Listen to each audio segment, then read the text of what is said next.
Started. Okay. Looks like it's starting. And part of why we're recording is not only just to help with notes and tracking on our end, but because this will be made available as well on YouTube for anybody that was not able to attend this session live right now.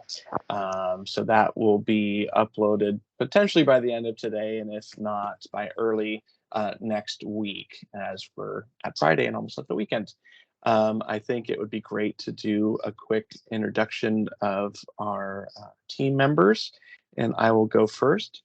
My name is Mike Norman. I'm a program analyst with the State Refugee Program, and I'm going to pass this on to another member. How about Sohail?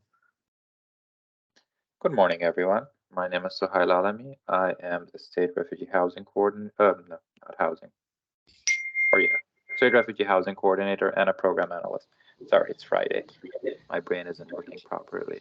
And then I'll pass this on to Misty.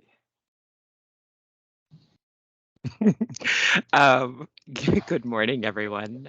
My name is Misty Shoney. I am a lead analyst with the Refugee Program with ODHS, and welcome. It's nice to see everyone. And I will pass it to Amra. Thank you, Misty. Good morning, everyone, and welcome. Thank you for joining us. My name is Amra Viberic, and I am the State Refugee Program Manager. I will pass it on to Stephanie. Hi, everyone. My name is Stephanie. I'm a program analyst with the ODHS Refugee Program, and I think that might be all of us. I think so. Anybody else? No? Okay, I think that's all of us. Great. And no, we're not having technical difficulties. I just thought I would stop sharing so you could see the faces of the team members as they introduce themselves. So I will go back to the presentation now. All right, fantastic. So so this is for an informational session that we're providing in connection to the Ukraine Services Funding announcement that we put out on, I believe, the 3rd, if I remember correctly. So without further ado, we'll get started. Okay, great. Hopefully it's on slide 2 now. All right, so as it says in the application, it says here as well, the background for this is that in response to Russia's invasion of the Ukraine on February 24th, 2022, the U.S. government admitted a significant number of Ukrainians into the U.S. in a short period of time. And the ODHS refugee program has received federal funds to provide services for eligible individuals from the Ukraine within the state of Oregon. So yeah, essentially this happened in response in 2022, but the services and the funding is still in existence. And so we're gonna provide some more funding to anyone that that has their project approved. All right, so here's the timeline. So yeah, I was correct. Announcement date was November 3rd. The info session is today. Deadline for application is next Friday, the 24th. And then you'll see here for this 4th point. So after the 24th happens, the work kind of shifts to the state refugee team. So we will be reviewing applications, determining the approvals, and then notifying the organizations that will be awarded funds by December 8th. So that's what happens between the 24th, which is the due date, and then the award announcement period. And on the 8th, that is officially, technically, when contract writing, negotiation, those types of things would happen with those awarded funds. So that is the timeline. Okay, so who is eligible for these services? To be eligible for these services, an individual must have been granted one of the following immigration statuses. One is they needed to be paroled into the U.S. between February 24th, 2022 and September 30th, 2023. And they must also meet one of the following. either be a citizen or national of Ukraine, or last habitually resided in Ukraine. If they have been paroled after September 30th, 2023, then this applies. Sorry, the language confused me for a moment. Okay, so someone paroled after September 30th, 2023 will need to be an unmarried child as defined in Section 101B of the Immigration and Nationality Act and under the age of 21. The spouse of an individual listed in Section 2A of this Exhibit A Part 1, which is the section above, or paroled into the U.S. after September 30th, and a parent, legal guardian, or primary caregiver of an unaccompanied refugee minor, as defined in Section 412 D2B of the INA. I won't read the whole citation there. Or an unaccompanied child as defined in Section 462 G2 of the Homeland Security Act of 2002. Again, at the citation. Because I switched the view, I did have some notes on some examples we could give. So Heil, do you want to attempt to give examples for the B and C scenarios? And if not, I can retrieve my notes. Yes. So UHP or U4U person arrives on September 20th of 2023. Their children and their spouse follows them, and they arrive on October 10th of 2023, just 30 days apart from each other. They would be eligible, the spouse and the children would be eligible for getting services under these contracts because the original person arrived and fell during that eligibility period. That's what B and C talks about. The same case applies for if a refugee minor is paroled into the U.S. during the February 24 of 2022 and September 30th of 2023 timeframe, and then their parents arrive after them after September 30th of 2023. All right.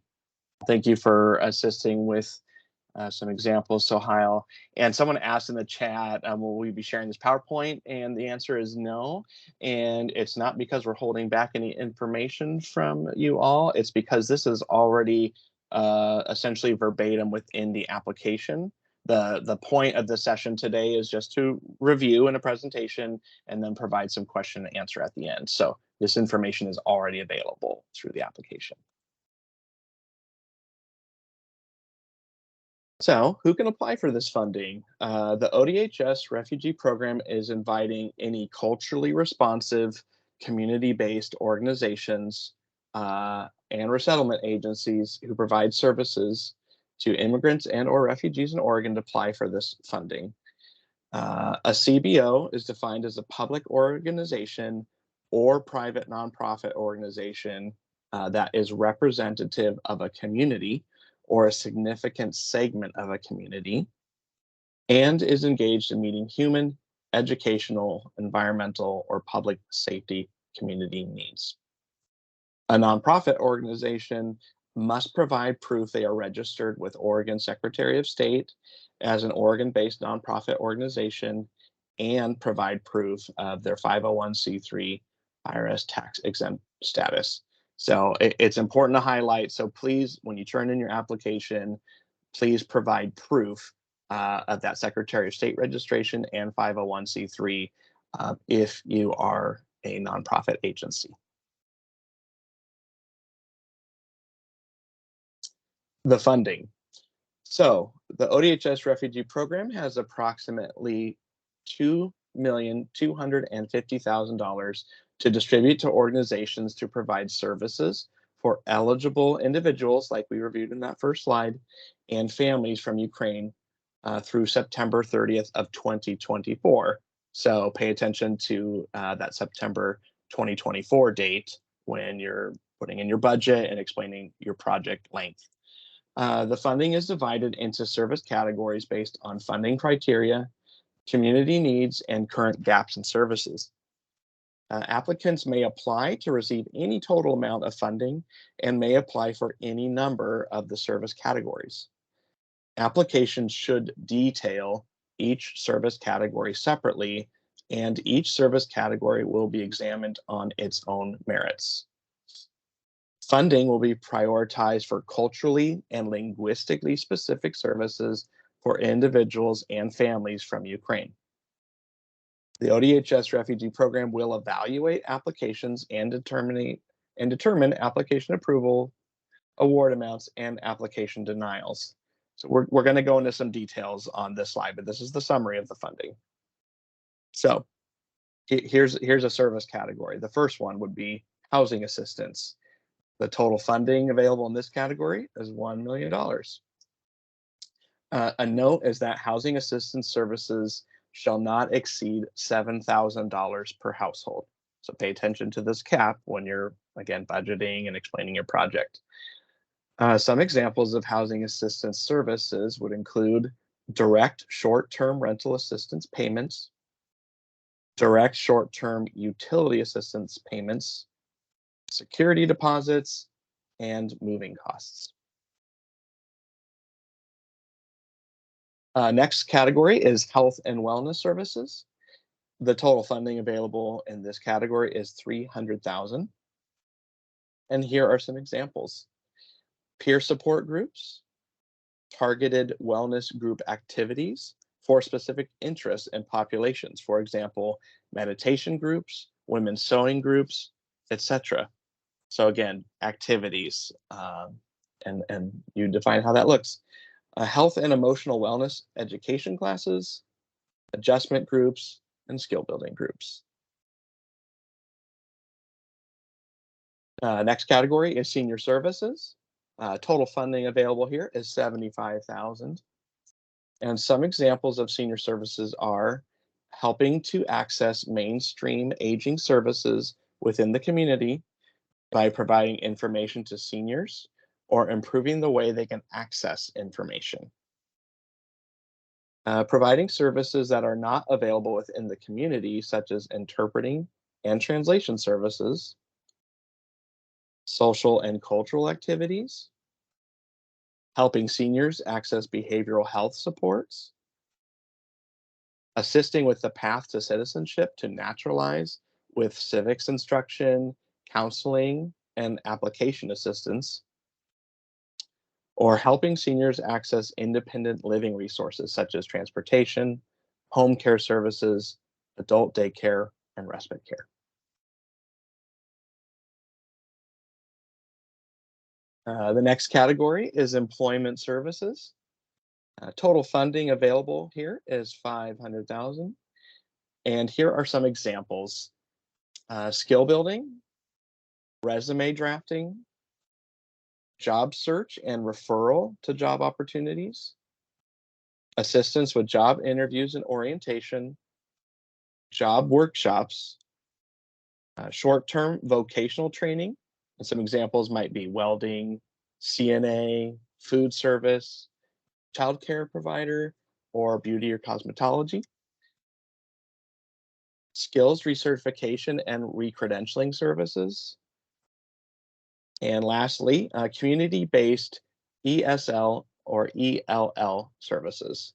And by community-based, we mean providing classes maybe in a community setting, such as a community center, a library, maybe an apartment complex or a public park, something like that. And these could include classes for individuals, groups, and English conversation groups. So we're trying to give some guidance and support there. And I believe this is the last category. So food assistance, and total amount available is $75,000 here. So services would include short-term food assistance, and the short-term food assistance is defined as food assistance that can be provided before the Ukrainian rivals are able to access SNAP or supplemental nutritional assistance program, and have housing that will allow them to prepare food and cook. So if you are wanting to provide food assistance in your application, please pay attention to this requirement here and comment on that in your application. Okay, I was incorrect. There's another section. So immigration legal services, and this service has a total of 300,000 available. Here are some examples. Legal orientation on immigration statuses and immigration protections, seminars, trainings, or workshops on relevant immigration-related legal assistance topics, individual consultations to determine immigration-related legal assistance needs, helping to replace lost or damaged immigration documents, interpreting services to explain forms to the client and to assist them in completing immigration forms, assistance with securing fee waivers, and finally, representing the client in mandatory in-person immigration-related legal assistance appointments. Okay, so those were the service lines. Here's the submission process. So ODHS Refugee Program does not require a standard application format. So we don't require it to be in a specific format, but to receive full consideration, please pay close attention to the application and do what you can to ensure that all questions are answered. If an applicant is partnering with other organizations or nonprofits or entities to implement these services, please make sure you provide a letter from that partnering entity stating that they are aware and support the application. And once you get that letter, you have to include that with your application. So it's okay to apply with another organization that's going to support you in the project, but you have to provide, again, that letter with your submission, and it has to be on formal agency letterhead so we can verify that it's from that agency. Applications and letters must be sent via email to the refugee policy address there by November 24th at 11:59 p.m. at the latest. If your application comes in after that deadline, it won't be considered. An important note is the ODHS Refugee Program will send a confirmation email to confirm receipt of your application. Please reach out to the same email address if a confirmation email is not received within 2 business days.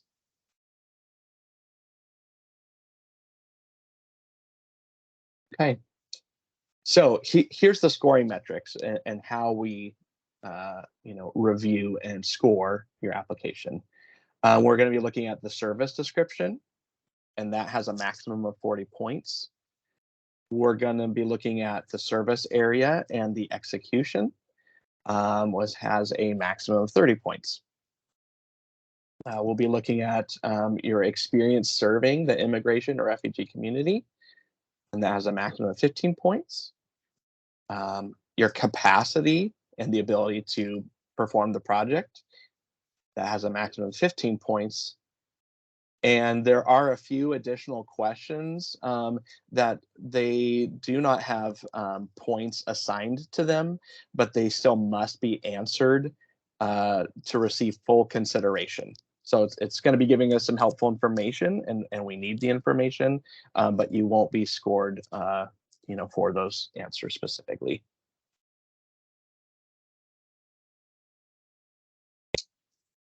And here are some negotiable items. So the ODHS Refugee Program may negotiate the following items with any successful applicant or someone that receives an award.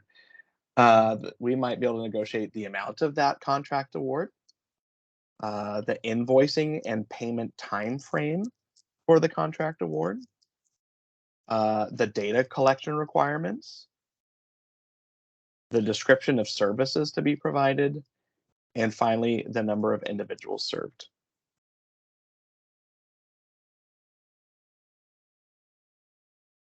Okay, so that is the end of the formal presentation.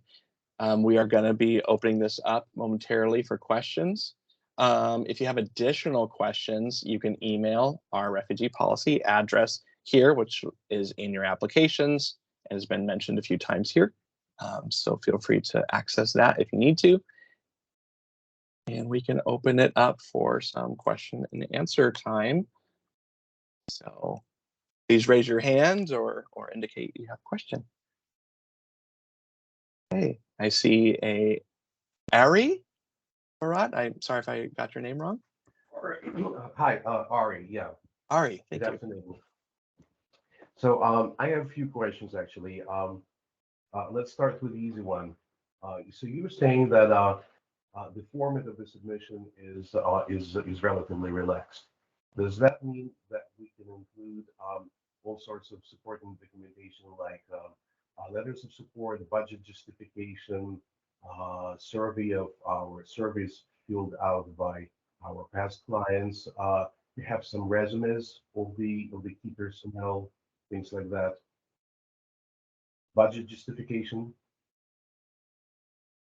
Okay, so I had a little trouble hearing some of the specifics, but to clarify what I meant by stating that is, so if you go to the refugee page at the Self-Sufficiency website, which is in the chat, you will see the application, and then you will see a budget template. So the budget piece would need to be submitted with that template form. So that is specific. As far as, so is essentially the narrative. So as long as you thoroughly answer the questions and follow along with the application where all the requirements are listed, or as we shared in the PowerPoint, you can submit that information how you want to. So we don't have a template document that you must fill in fields or boxes. Okay. I get it. I get it. What I was asking is that we were thinking about submitting some additional documentation that we believe might be helpful, such as budget justification. Budget justification is a document that is different from budget itself. Letters of support, resumes of the key personnel. Is that acceptable if we attach all those to the submission? I can take that, Mike. Go for it. Sorry. Yes, you can submit all of that additional information. Just make sure it's an annexure to your narrative and not in the narrative itself. So you would have your narrative, and if you are providing additional information, you can say, we have provided the resumes of these key personnel and Annex 1 or Appendix 1, however you want to do it. The narrative, we would like to keep it as concise and to the point as possible. Got it. Yeah. Got it. So in the budget spreadsheet, there is a column named formula, and what exactly that column refers to.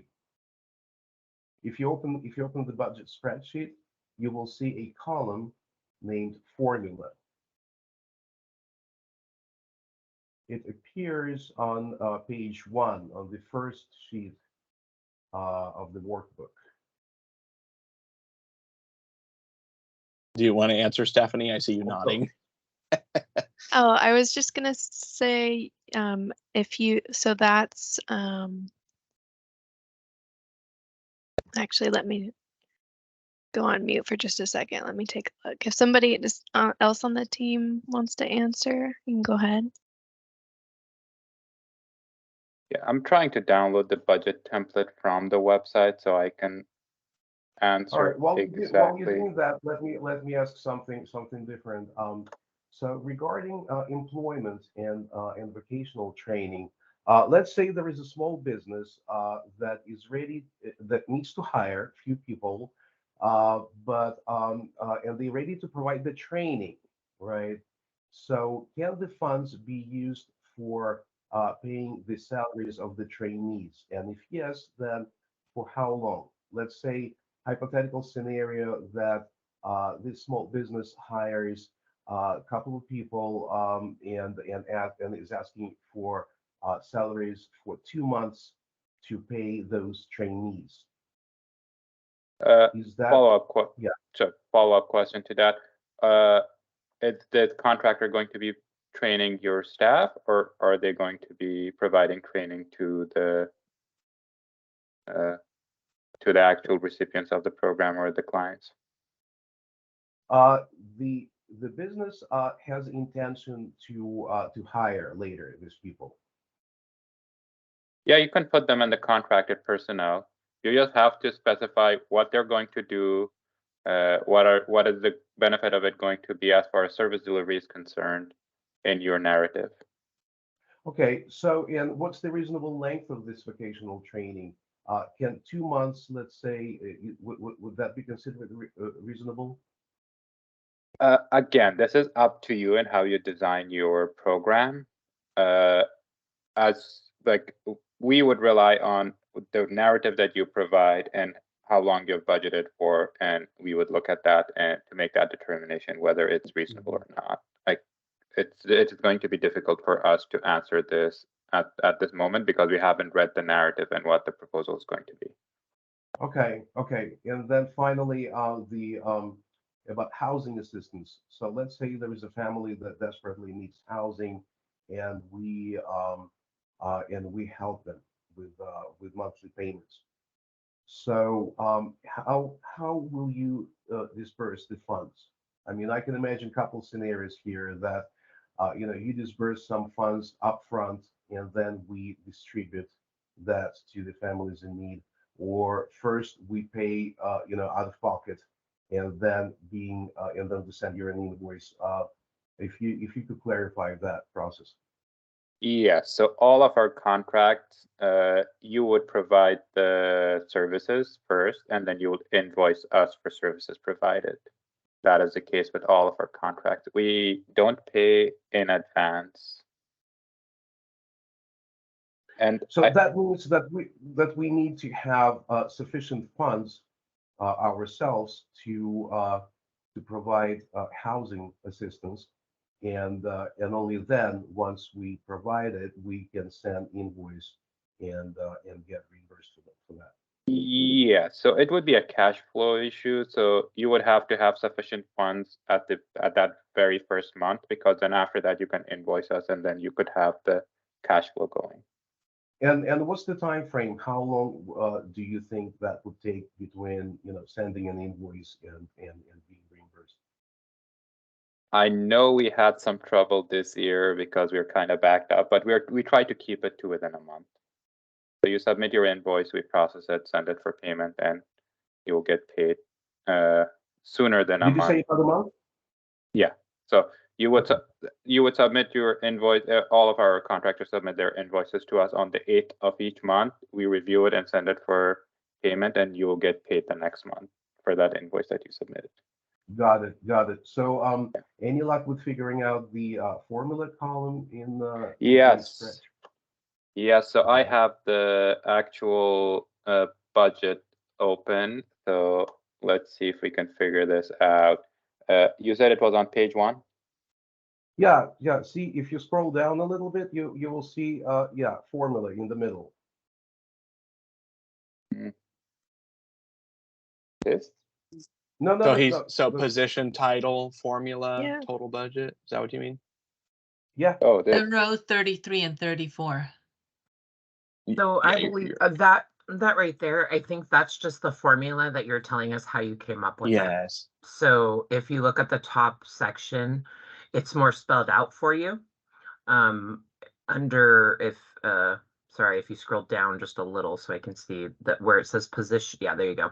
And under personnel, it's more spelled out for you here. You have annual, like what is the annual salary? How many months are you budgeting that position for? And what's the percentage of the FTE? And this should already have a formula built in. So when you plug in the numbers, it should work correctly, but you'll want to double check the numbers before submission, just heads up. And then here, this is if you have contracted staff, and then that formula would be how did you come up with the mechanism? So it could be forever how many months. We just don't have it as spelled out as we do above for you.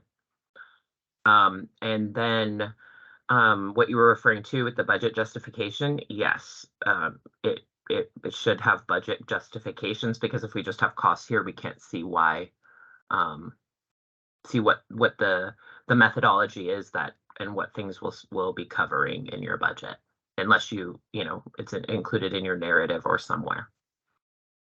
So it sounds like attaching budget justification is a good idea. Yeah. Okay. Yeah, I mean, everybody's going to do it differently, and so it's people, as they put in their proposals, you'll have people are explaining what costs will be spent for. It's just some people may call it something else, but yeah, it's a budget justification. It's your narrative about what your costs are. Okay. So going back to the first question, so it's great that you're accepting supporting documentation. And how would you like to see this? One way of doing that is assembling everything in one big PDF file. Another way of doing that is just attaching multiple files. How would you prefer to do that? Yeah, go ahead, Misty. Mike. So he'll explain, like, if it's the application, it would be one, but we don't have a specific format of how your attachments come into us, and that's okay. We weren't prescriptive of that, so when you submit it, I mean, we would like it in one email with the attachments, right? But it's not there's no formal requirement for that of how you submit. Well, thank you very much for answering all this. Thank you. Appreciate it. Yeah, excellent. And hopefully that answered some questions for other folks that maybe had similar thoughts. Okay, so Nadia has had her hand up for a while, so let's please go to her next. Go ahead.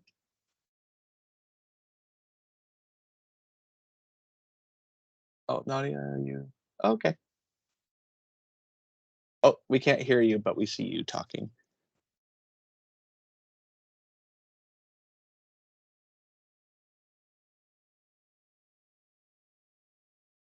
Now? Yes. Yes, okay. Apologize. Hi, everybody. So my question is, I have a few questions, but I don't want to hog the time, so please stop me. So should the application answers be based on past services rendered, present or projected future need, or all of it? I mean, I have a couple thoughts on that, and other members can weigh in as well. So, I mean, we want to know about your project and what you plan to do. However, of course, there are questions about your capacity to do the project, your experience serving communities, that this is intended to serve, et cetera, et cetera. So you don't have to avoid any kind of contextual history that might help you answer those questions. But we want to know what your project is going to look like, and you do your best to help us understand your capacity and ability to do that. Does that help? Yes, that helps. So I heard all of the above. Use the context to assist you with answering of that. I was gonna say all of the above. Yes. Okay. Perfect. My second question is, how often and in what format, if any, would your agency need that mandatory data collection reporting? And hoping that you don't expect any personal information to be shared with the agency, correct?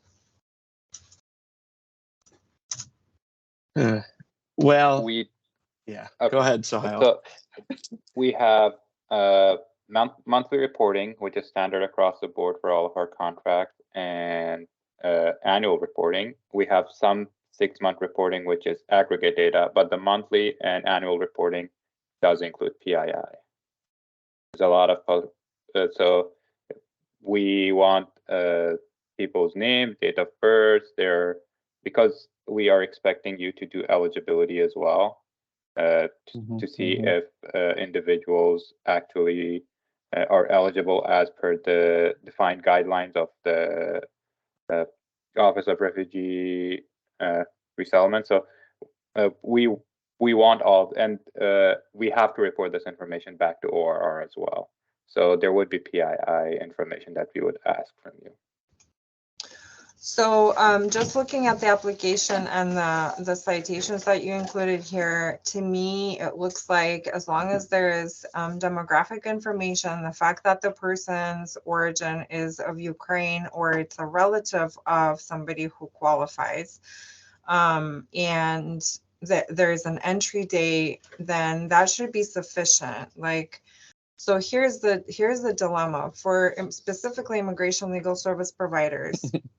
It is our responsibility to protect personal information of people. We don't do benefits eligibility. So, and we, receive other funding that also requires reporting, which is understandable. However, like we're unable to share people's personal information. So in order for us to do that, we'd have to literally get a waiver for those specific things that you guys are looking for, and that is risky, and it can be scary, understandably so, because if you can imagine, if status runs out at some point and a person starts accruing unlawful presence, then they would be afraid that their personal information being out there would be a risk being shared with, enforcement agencies.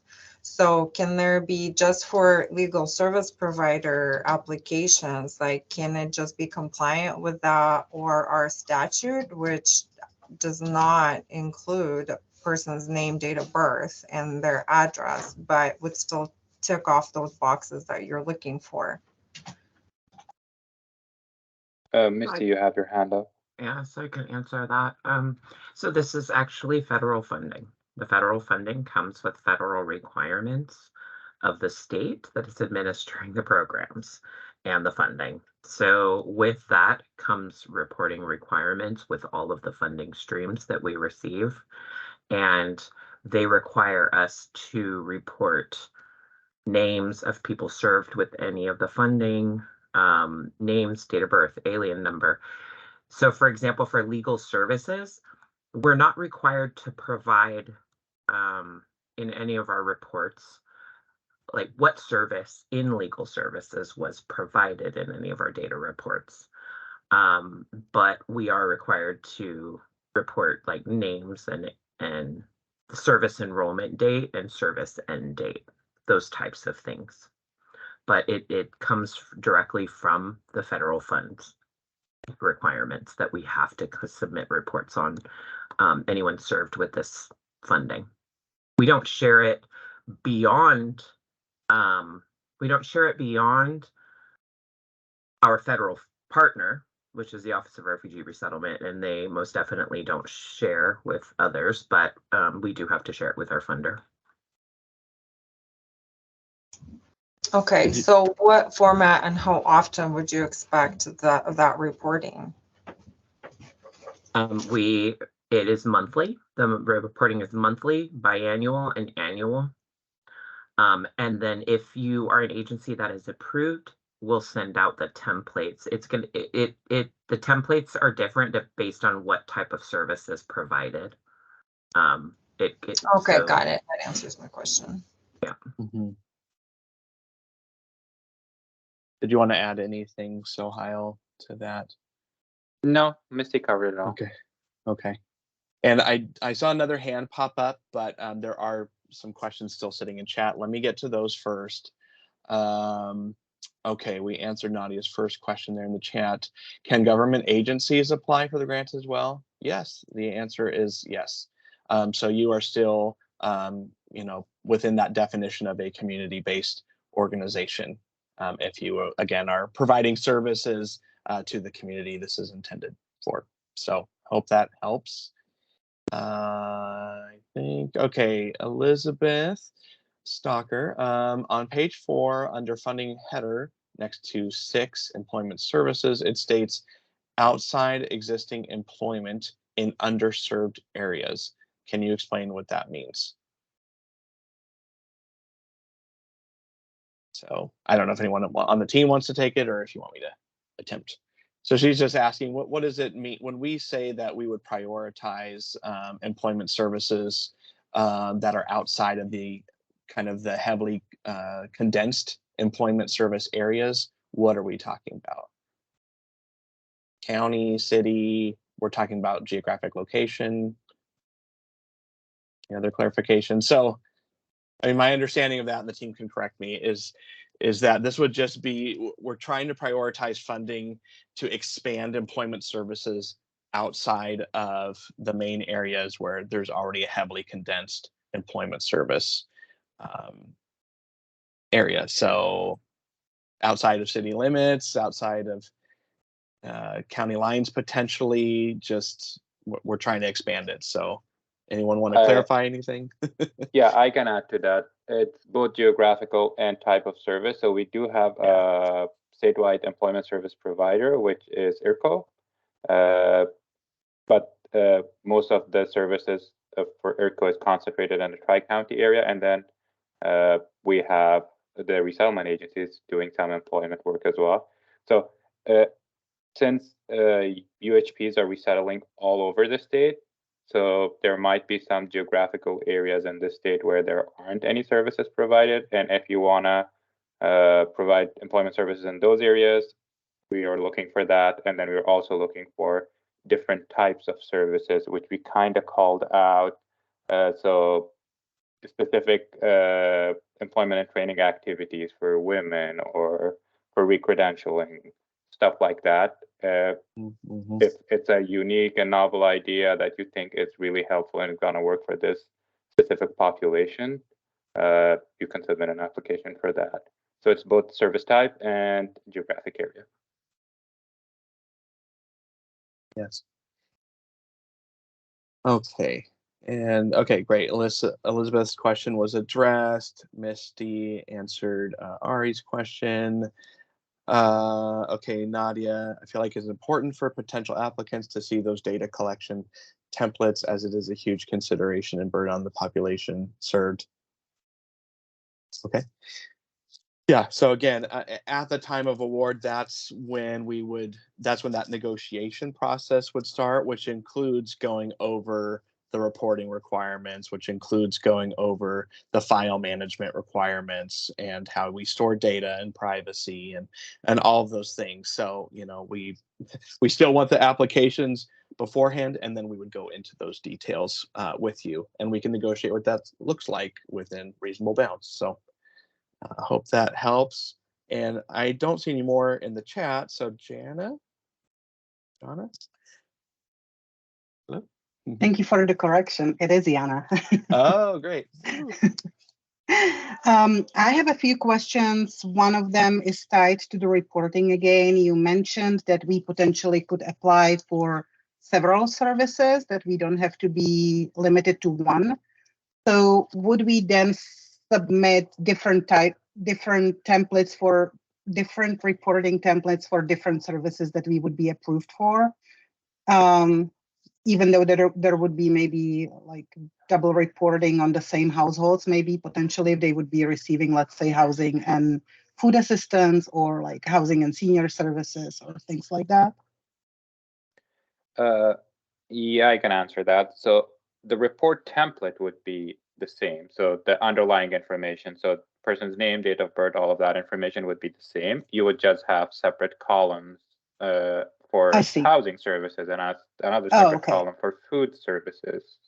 Yeah, that makes sense. Okay, thank you. My next question was about indirect rate and what is the allowable rate for this application? Correct me if I'm wrong, but I think it's 15%. 15%, thank Up you. to 15%, yeah.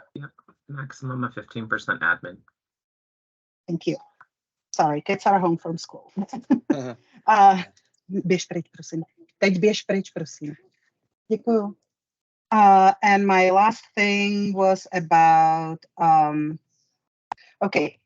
so this is a federal funding distributed by the state of Oregon.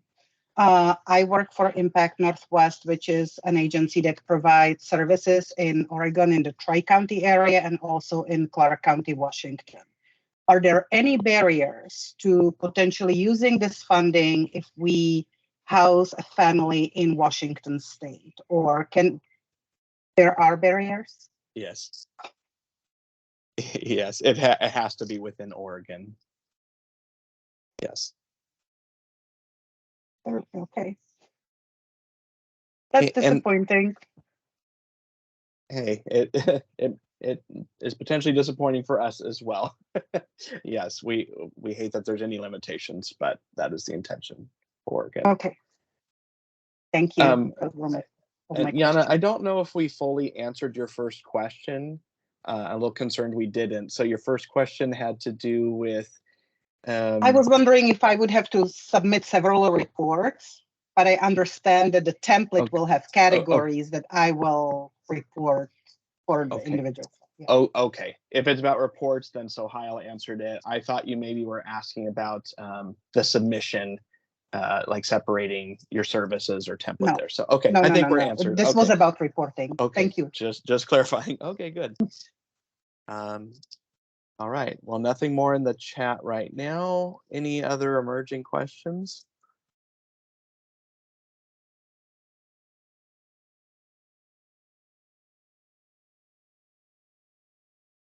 Yes, Tatiana. Yeah, I just have a clarification about mental health, behavioral health, and wellness, health and wellness. Does it include individual therapeutic sessions, culturally specific in Ukrainian language? That can be a component, if I understand your question right. It could be a potential component. And then again, in our application, we mentioned other types of services. So under health promotion. So it doesn't have to be one-on-one talk therapy. And we definitely want it flexible because that might not be the most desired or helpful service type or therapeutic modality for this population. So it can, but there's also wellness groups, health navigation, all those things. So yeah, I just didn't see it in a list, so I just clarified. Okay. Thank you. Good. Yeah, good question. Tatiana, there's a policy letter that is linked in the application. It lists all of the allowable mental health initiatives and the type of services that you would be able to provide. Thank you. Yep. Yeah, that is a really good point, Sohail. So so our team has we have to review the federal guidance, and then we've done what we can to translate that and simplify it in the information we provide on our application. But if you have questions about potentially what services would be allowable, you can always refer back to those linked policy letters on any service category. So that's a good reminder. So feel free to use that application as a resource. Outside. Okay, and go ahead. Yeah, there were two questions in the chat. I was going to say that. So the first one I'm going to repeat because I think I added a little bit of information on that. Yes. So currently we have a statewide employment service provider, but most of the services are focused in the Tri-County area and in Salem. If you are going to provide employment services outside of those areas, we will be happy to receive an application from you. And then also our employment services are focused on helping people find jobs. So it's focused on job placement. But if you have other training components on the job training stuff that you want to submit an application for, we would be very happy to review those. So that's what we mean when we are saying outside existing services. And then I'll take the other question as well regarding timeframes. So yes, this contract for those applications that we accept, the contract would end on September 30th of 2024. we could decide to extend the contract further for another year, but it will all depend on funding and how much money we receive from our federal partners. At the moment, you should go with the assumption that this funding is going to end on September 30th, 2024. Yeah. Perfect. Any other questions?